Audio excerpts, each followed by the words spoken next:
గోవా నుంచి తమిళనాడుకు వద్దాం. తమిళనాడులో ఉప ఎన్నిక వేడి మొదలైంది. ఆర్కే నగర్ లో పాగా వేసేందుకు ఎవరికి వారే పావులు కదుపుతున్నారు. ఎత్తుకు పై ఎత్తులతో వ్యూహాలు రచిస్తున్నారు. అన్నా డీఎంకే ఉప ప్రధాన కార్యదర్శి దినకరన్ బరిలోకి దిగుతుండగా జయలలిత మేనకోడలు దీప కూడా పోటీకి రెడీ అవుతున్నారు. మరోవైపు డీఎంకే కూడా గట్టి అభ్యర్థిని రంగంలోకి దింపబోతోంది. దీంతో ఇప్పుడు అందరి దృష్టి ఆర్కే నగర్ పై పడింది. దివంగత ముఖ్యమంత్రి జయలలిత మృతితో ఖాళీ అయిన ఆర్కే నగర్ శాసనసభ నియోజకవర్గం ఉప ఎన్నికల తేదీ ప్రకటించారు. ఏప్రిల్ 12న జరగనున్న ఈ ఉప ఎన్నికలు పోటీకి అన్ని పార్టీలు సన్నద్ధమవుతున్నాయి. ప్రతి వ్యూహాల్ని రచిస్తున్నాయి. అన్నాడీఎంకే ఉప ప్రధాన కార్యదర్శి దినకరన్ ఆ పార్టీ తరపున బరిలోకి దిగుతున్నారు. అన్నాడీఎంకే జనరల్ సెక్రటరీ నియామకంపై వివాదం కొనసాగుతుండగానే ఇప్పుడు ఈ కొత్త వ్యవహారం ఆసక్తి రేపుతోంది. ఇప్పుడు అన్నాడీఎంకే పార్టీ సింబల్తో పాటు బీఫారం ఇచ్చే అధికారం ఎవరికుందన్న అంశం తెరపైకి వచ్చింది. ఇప్పటికే ఈ వ్యవహారం ఈసీ పరిధిలోకి వెళ్ళింది. అయితే రెండాకుల గుర్తు కోసం ఇప్పుడు శశికళ, పన్నీర్ వర్గం ఇద్దరు వ్యూహాత్మకంగా పావులు కదుపుతున్నాయి.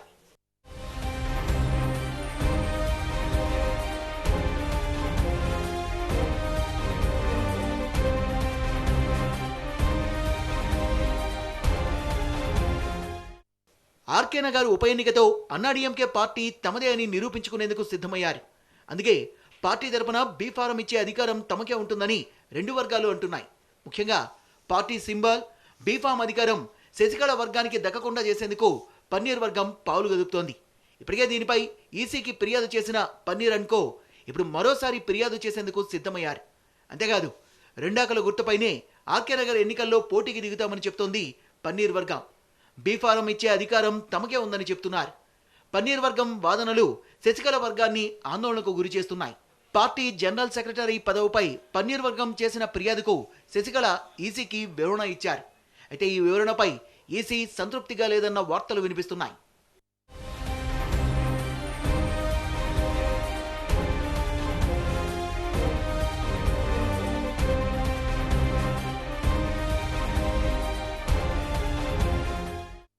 ఇదిలా ఉండగా ఆర్కే నగర్ నుంచి జయలలిత మేనకోడలు దీప రంగంలోకి దిగుతున్నారు.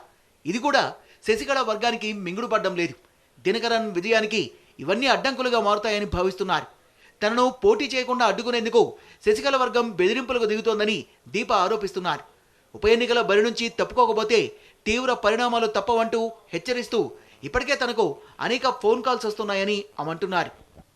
ஆர்கே நகரில் நான் போட்டியிடுவேன் என்ற செய்தியை தெரிந்தவுடன் உறுதிப்பட நான் அதை தெரிவித்த நாள் முதல் பல்வேறு தொல்லைகளை எனக்கு மறைமுகமாக அளித்து வருகிறார்கள். என் இல்லத்திலே என்னால் இருக்க முடியவில்லை. கூலிப்படையினரை ஏவி விடுகிறார்கள். இவர்கள் எல்லாம் யார் என்றே எங்களுக்கு தெரியவில்லை.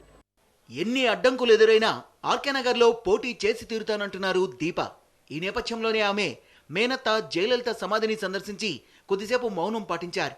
ఆర్కే నగర్ నుంచి తన రాజకీయ అరంగేట్రానికి సిద్ధమవుతున్నట్లు ఆమె ప్రకటించారు. ఒకవైపు దీప, మరోవైపు పన్నీర్ వర్గంతో శశికళ బ్యాచ్కు ఇబ్బందులు ఎదురవుతున్నాయి. రెండాకుల గుర్తు ఎవరిదన్న అంశమే ఇప్పుడు ప్రధాన చర్చగా మారింది. దీంతో ఆర్కే నగర్ పోటీ తీవ్ర ఆసక్తి రేపుతోంది.